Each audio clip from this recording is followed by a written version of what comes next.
What's up, guys? Welcome back to Stay in Process. Today's video means a lot to me because if you know me, I was a baseball player. I played at Arizona State. I played at Minnesota. I played at Santa Clara. I was drafted at a high school, was supposed to be the guy. I got to Arizona State and I wasn't. Couldn't throw strikes. And if you're a baseball guy, you've seen that person. You've seen that pitcher go out there who can't throw strikes. That was me. And as I look back on it, really the reason that I couldn't throw strikes was I had no clarity of what it took for me to be great. I didn't know what it took for me to be consistent. I didn't know the right way to think about things. I didn't have any idea what my process was. Process is a big word, but I had no idea the things that made me consistent. This video is for anybody who is in season. It doesn't even have to be in season, but it's very applicable to people who are in season, who are trying to perform consistently, who are dealing with the roller coaster of emotions of a baseball season. Like, you're playing the hardest game in the world. You're going to fail a ton. You've heard it. If you hit 300, you're a Hall of Famer. That's for a reason, because it's the hardest game in the world and you're going to fail. And so these are 3 mental models that I would give to any baseball player at any age. If you're a 12-year-old or if you're in the big leagues, like, I would tell you to focus on these 3 mental models while you're in season to be consistent. And when I tell you that I know that this works, I know it works because I didn't do it. I didn't have these mindsets. I was actually the opposite. And I feel like that is what led to my inconsistent performance throughout my entire career. And so with that, these are the 3 biggest mental models that I would encourage any baseball player to embody when they're in season. Mental model number 1 is committing to the process over the outcome. That's simple. Everybody says that. Everybody talks about having a process over outcome mindset, but not everybody can tell you how. And it's really easy to look at you and say to focus on the process. It's another thing to actually give you structure, something to fall back on. The process is your body armor, so the process technically has to be tangible. I have 5 ways to measure your process, to focus more on the process over the outcome. And like I said, it's about measuring it. And so as we're grading ourselves, we have to grade ourselves on the process. It's so easy to be the guy that falls into the trap of resulting. Let me give you an example. I'm a hitter. I go 0 for 4 on the day. As we look through my at-bats, I struck out on 3 pitches on the first at-bat, but on the second at-bat, it was an 8-pitch at-bat. I hit a laser to right field on my 9th pitch of the at-bat, the 8th pitch of the at-bat, whatever it is, and he dove and he caught it. Damn it, I got out. What a terrible result, right? The rest of the game, you hit a hard ground ball, he picks it, throws you out, and maybe you hit a laser and they catch it again, whatever. You went 0 for 4. You pieced up 3 balls and you struck out once. If we're falling into the trap of resulting, you look at the result and you go, man, I suck. What a terrible day. And that is why it's so dangerous to grade yourself on the outcome. Go the other way. You go 8 innings of shutout baseball. I'm the guy. I'm the man. I pitched perfect. That's exactly who I am. But as you go and you look at your execution, you didn't perform very well. Execution-wise. The result was there, but the process was not. And so that is the definition of resulting. You can do it on both ends, right? From a failure perspective, you can grade yourself too harshly when you're focusing solely on the results. And from a positive perspective, you can grade yourself too easily if you're focusing just on the results. And so that is why it's important to grade yourself on the process. That is what's telling you if you're in process with it. That is ultimately the most sustainable route to get consistent performance. And so if you're a hitter, the number 1 thing I would tell you to do is go buy one of these right here, a journal. And before every game, I would write some things you're thankful for. I would write your 3 keys to keep it simple. If you know Sean Casey, that is his thing. He talks about, when you get on the on-deck circle, write in your back, write on a note card 3 things that you want to do to keep things simple. And I did. I found out. I will always say to myself, see the ball, be easy, and hammer it. And I looked at that I would keep it in my back pocket. I would come out the on-deck circle. Boom, I'd put the weight on just like this. I'd get ready. I'd pull the card out, see the ball, be easy, hammer it. I'd put it back in my back pocket. I'd get ready to go. Bam. He was a Yankees hitting coach. But I think that's a great pre-at-bat routine. It's a great process to slow yourself down, take a breath, say the 3 keys to keep it simple. Because it's so easy when you're in the box to have all these thoughts. It's so easy when you're on the mound to have all these thoughts. And so that is why we implement the 3 keys, to slow yourself down, to focus on the 3 things that will drive your performance if you focus on them. To be everywhere is to be nowhere, so simplify. Now, following the game, this is the most important part. You might write your gratitudes after the game. You might write your 3 wins from the day. But the most important part of the journal after the game is to grade yourself on quality at bats. Again, this is for a hitter, but you are going to go through every single at bat and you're going to go, okay, that was an 8-pitch at bat. That's a quality at bat. I did what was in my control. Okay, I pieced that ball up. Can we control if the guy catches it? No. Can we control if the umpire called that a strike? No. Right? So you're automatically in a 0-1 count because the umpire calls it a strike, and then you battle for 8 pitches, you line one to right field, and he catches it. That's a quality at bat. You were in process. That is a win, right? And so as we're grading ourselves on the process, it makes it more attainable to be a consistent human being. But when you're going to grade yourself on results, this is what it's going to look like. And so start by grading yourself every single day on the process. Now, if you are a pitcher, this is technically the second part of the process over outcome, but it's really the same thing as the first. If you are a pitcher, I would absolutely recommend that you grade yourself based on executed pitches. And so with our guys, and I might put it on the screen here, but we have a whole spreadsheet built out, and it doesn't have to be this extreme, but you have right-handed batters, left-handed batters, you have all of your pitches, you have 0-0 counts, and then I think it's 2-0 counts or 1-0 counts execution. You get to decide what you're measuring. But after every single game, our guys go through every single pitch from the outing, and they grade themselves based on executed pitches. I will put the chapter of execution in here from, I think it's Harvey Dorfman, Mental ABCs of Pitching. But again, as a pitcher, the only thing that we can control is our execution. The only thing that we can control is our process. Do we execute our process, and do we execute a pitch? If you throw a pitch and you throw a career slider, and the guy pieces it up, out of our control. The minute that ball leaves your fingers, it is out of your control. So you need to give up the idea of you're controlling everything and surrender to the game of baseball. Surrender to the process. And so as you sit down after every single outing, instead of going, oh my God, I gave up 6 runs, I suck at baseball. Let's go through and let's grade ourselves on execution. Did I execute my fastball away? Did I execute my slider down? What was my percentage on each of these pitches versus lefties and versus righties? Let me measure my process, because that is, again, the way that you can have sustainable results, and it stops you from falling into the trap of resulting. And guess what? You're playing the hardest game in the world. These guys are so good, especially at the highest level. They're going to hit good pitches. There's going to be times where you land the slider and he's going to piece it up. There's going to be a time where you execute a fastball up and he's going to hit it 450. Like, that's the game of baseball. That's what you signed up for. And so that is why we grade ourselves in the process. This guy had terrible results but executed at 80%. It's a good reminder to recommit to the process. He has great results but executes at 60%. It's a great reminder to recommit to the process and to focus on executing. And so as he looks at his 60% execution, 8 innings pitched, awesome, it was a great result, but really, what can I take from this outing to bring into my next practice, into my next bullpen, to work this process to get marginally better? Maybe it's I'm going to focus on landing my changeup this week because on my execution chart, I was landing it at 10%. I got to be better there. And so that is why when you measure the process, it actually gives you real tangible information to use to be better. Right now, in the post-game journal, I didn't mention this.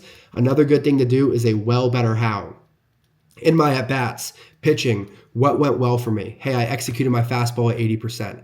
What can I do better? I need to land my slider in the zone. How am I going to do it? I'm going to bring more intention to practice. Whatever it is, I would do a well, better, how. Now, I've had the privilege of working with a guy named Cain for years. He's kind of the category king for mental performance. He's phenomenal. I'm going to link to in the notes below to his 30-day athletes course. If you're an athlete, I would recommend anybody goes through it. But he's phenomenal. I got to hear him talk to an athlete once, and the athlete's like, hey, pitching-wise, I'm killing it. It's a high school athlete. Pitching-wise, I'm lights out. Like, I'm shoving perfect outings. I'm topping out at 92, PRing, whatever it is. But when it comes to hitting, I'm 3 for 15 in my last 15 at-bats. Like, I can't buy a hit right now.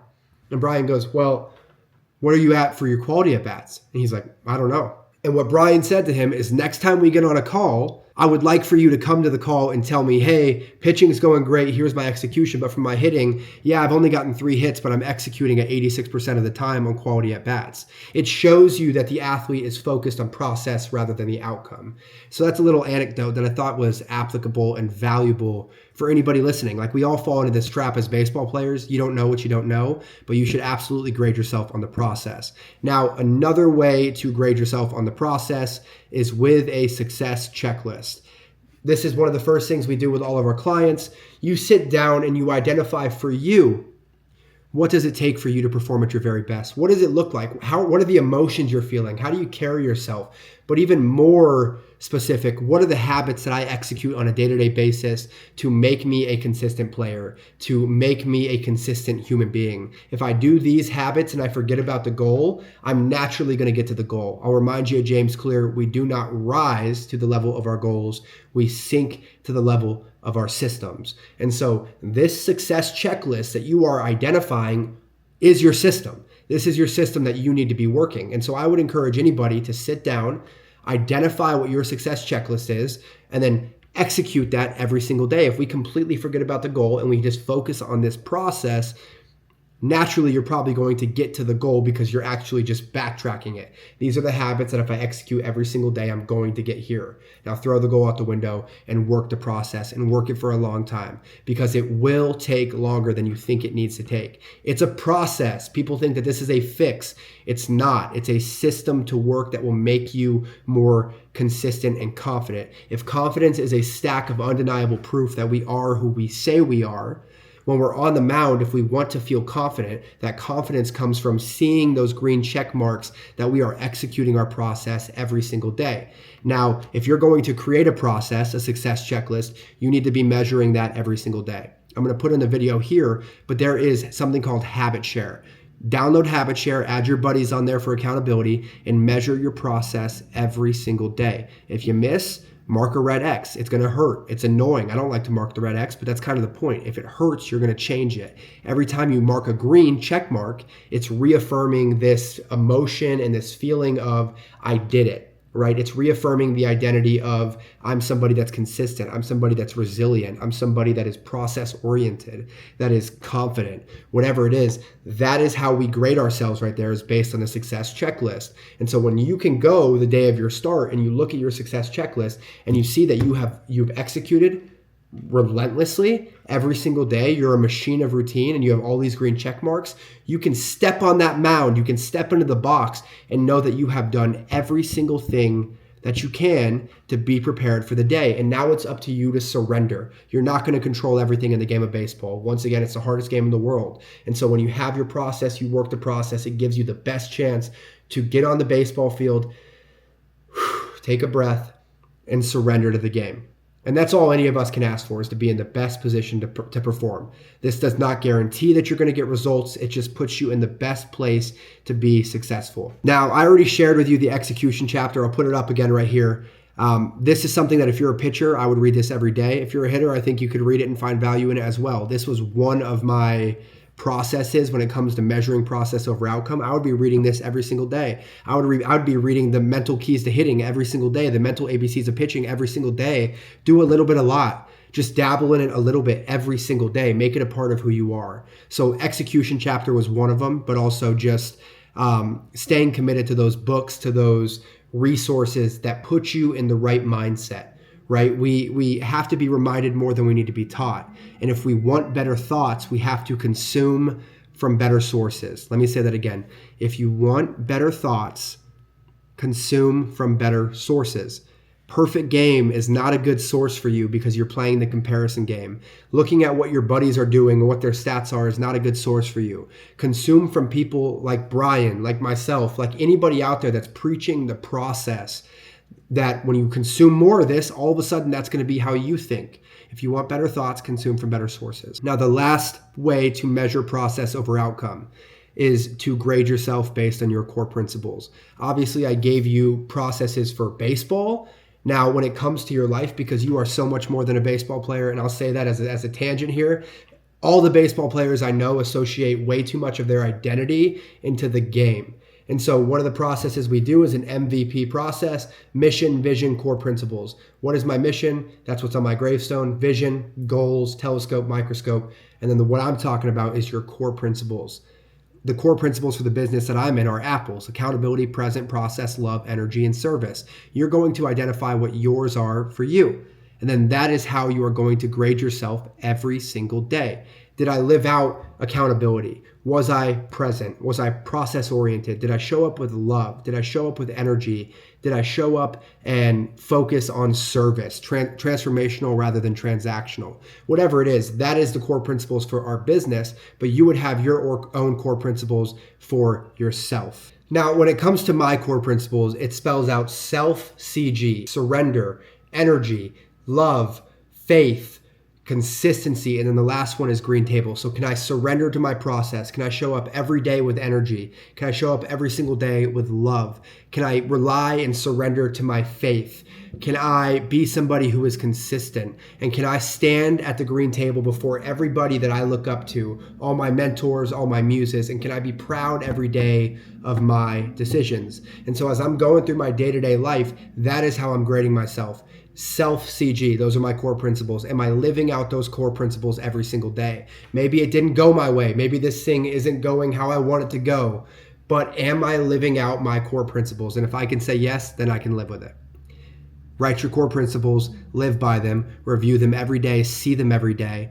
And I think it will help you to be more consistent. It will help you to grade yourself more accurately. Last thing I'm going to do here is I'm going to link a video from a University of Texas football player. I put a quote here from him. He says, "Can I be committed to the process of what I'm doing without emotionally being attached to the result of what I'm doing?" It most definitely pisses me off, but I learned one thing, and I kind of take it like life. It was something I told myself every single day I woke up, and I wrote it on my mirror. I said, can I be committed to the process of what I'm doing without emotionally being attached to the result of what I'm doing? So like when things wouldn't go my way, could I still be dialed in? So let's say, for instance, if I did get caught on, could I still lock back in, engage, and see the bigger picture, that this drive's still going and they didn't get in the end zone. So that's just me being committed. And I took that every day with life. Just anytime I would go through something, you just have to just adapt, and you have to just play the game how it is.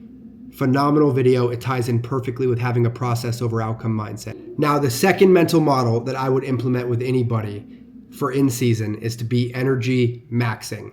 What does that mean? What I'm trying to say here is when you're in season, anybody who's been in season knows that you go in and you're at the weight you want to be and you eat like shit, you're traveling a bunch, you kind of fall out of process, and all of a sudden you're 10 pounds lighter. You know it. If you've played Division I baseball, you know that feeling. If you've played baseball and in general, college baseball, you know the feeling of traveling all the time and missing meals and eating like shit. You're eating Panda Express on the road. You're getting per diem. Like you're not doing the things that are protecting your energy. You start sleeping terribly. You're staying up late binging TV shows because you can't turn it off. You're scrolling on social media. You're doing all these things. You're drinking alcohol after a Sunday game because you guys just finished your weekend series and it's time to let loose, and you're going to drink alcohol, and it's going to set you back for days, right? So my whole point here is it's a long season, but it's really easy to fall out of process and to get fatigued and to not do the things that are giving you energy, that are allowing you to be sharp, that are allowing you to be focused, that are allowing you to be healthy, right? It's a long season. So for these guys that are freshmen in college who haven't got an opportunity to play yet, like guys are going to get hurt. And when you get your shot, you better be ready. You better be sharp. You better be focused. And so when I say that you should be really prioritizing your energy and protecting your energy while you are in season, I mean it. Because when you get your shot, you better be ready. And if you're the guy that's playing, the worst thing that can happen is that you go out and you get hurt because you're a little bit less intentional with your warm-up. Your diet sucks. You're not drinking enough water. You're not taking the supplements you're supposed to be taking. Whatever it is, all I'm saying is recommit. Protect your energy. Stop doing the shit that's holding you back, the below the line behaviors, and focus your energy on the above the line behaviors, the things that are driving your success, driving your performance, your success checklist once again. And so that's a big thing. Like, it's a long season, but it's really easy to fall off. Make sure you're doing the things that are going to give you energy, that are going to make you sharp and allow you to show up to the field and be great. Because it's, again, like you only have one chance to do this right. And so for you to go and make a short-term decision to get drunk on a Sunday night and it sets you back 3 days, and then you're feeling like shit the next weekend and you're not eating and you're losing this weight, and then you tear your ACL or you tweak your shoulder or whatever it is, like that's the worst thing that could happen. And so protect your energy in season. Be a professional. What would a pro do? Do that. Now, the last mental model that I would tell you to bring with you in season to embody while you're in season is to focus on the power of marginal gains. When things are not going your way, it's easy to want to reinvent the wheel, to change everything overnight, to get 50% better by tomorrow. And that's just not how it really goes. It takes time, it takes consistency. And if we can leverage the power of consistency in marginal progress, marginal gains, and do it for a long time, like it compounds. It's the whole, would you rather take a penny or a couple million? Like, you know that the penny is going to compound and be worth like $10 million. And so you want to invest in yourself by making small improvements every single day. And while you're in season and you're trying to change stuff to be more consistent, to be better, I would just remind you to recommit to the long game. Do a little bit, a lot. Like, instead of being the guy that all of a sudden I'm going to go out and I'm going to meditate 60 minutes a day because I'm sped up in the box and I need to start meditating. Like, why don't we just meditate for 10 minutes a day? Right? I wrote down here, if you meditate for 10 minutes a day for 365 days, that's a little bit over 61 hours of meditation, or I think it's a little bit under 61 hours. But is it fair to say that if you meditate for 61 hours over this next year, you will be a more present version of yourself? Is it fair to say that you will be calmer in the box if you meditate for 61 hours over the next year? I think that's fair, right? I think if you did 10 minutes of reading the mental ABCs of pitching or the mental game of baseball, 10 minutes a day for the next year, and you spent 61 hours over the next year investing in these books, learning from these books, like, you're going to be better with your mental game. If you, like, one of the things that I have a lot of my guys do is write 3 pages every morning, brain dump journaling. Just dump it. You have a sensor in your head that tells you all these negative thoughts. Write them and then correct them. And just write and write and write and let it flow and never look at it again. It's your brain dump journal. But I always say to them, like, 3 pages a day seems like a lot, but once you get flowing, it's nothing. But if we do 3 pages a day every single day for 52 weeks, that's 1,092 pages. I'm pretty sure you're going to have more clarity after you journal for almost 1,100 pages. And so it's just like, when you're able to you're zooming out and you're seeing it with some distance, the power of making small improvements and just getting marginally better every single day, it's really powerful. And as you get higher and higher up in the levels of the game, the difference between good and the difference between great is marginal. It's small. It's in the little things that you do. So embrace the power of the compound effect of consistency, of playing the long game. If you can be a long-term thinker, you're going to be successful in just about anything. But what I've seen is most baseball players are so caught up in what happened in the last at-bat, what happened in the last game. Like, can we focus on the long game? It's a long season. Can we make small improvements every single day to our process? Can I spend 10 minutes doing this drill on the tee every single day that I have deemed helps me to be on time? If I do this for 10 minutes a day, that's 61 hours of doing that drill a year. That's powerful. You'll be better for it. And so leverage the power of the compound effect of consistency and do a little bit, a lot. That's really all I have here. I'm going to link some resources below. It has the mental ABCs of pitching, the mental keys to hitting. I'll link the 30-day athletes course with Cain below. And then the last thing I'll do, I'll put on the screen right here. This is something that I would tell you to do as well. If you can have an accountability partner, maybe it's your girlfriend, maybe it's your dad, maybe it's your coach. And if you're a coach, you should be doing this with your athletes. But I have an athlete that always sends me his journals. He texts me them. Like, he doesn't carry a journal with him. That's fine. Just text it. I would prefer a physical journal, but he'll text me these journals and you'll see his process. You'll see how he grades himself on the quality at bats. I didn't mention this earlier when I was talking to you about process over outcome, but this is exactly what it looks like from a journaling perspective. And so if you can go through this with somebody else, I think it's more powerful. Things are better when you're working in teams, but I absolutely would recommend that you recommit to the process. Again, this was all the stuff that I didn't do. I was so focused on outcomes. I had a bad outing, so I suck at pitching. I was always falling into the trap of resulting. I wasn't getting sleep. I wasn't eating well. I wasn't feeling good. And so my body was banged up in season, where I wasn't healthy when I got my shot, right? And then the last thing is I just tried to reinvent the wheel every single day when I was playing. I was trying to do too much, and I should have just been really consistent with my process and focused on making small improvements. And so these are the 3 mental models that I would encourage every single baseball player to implement in their career. I'm wishing you the best. It's a long season. Have some faith in the truth that you're working the process, and have some faith in the long term because it's a long game. So stay in process, pulling for you. Talk to you soon.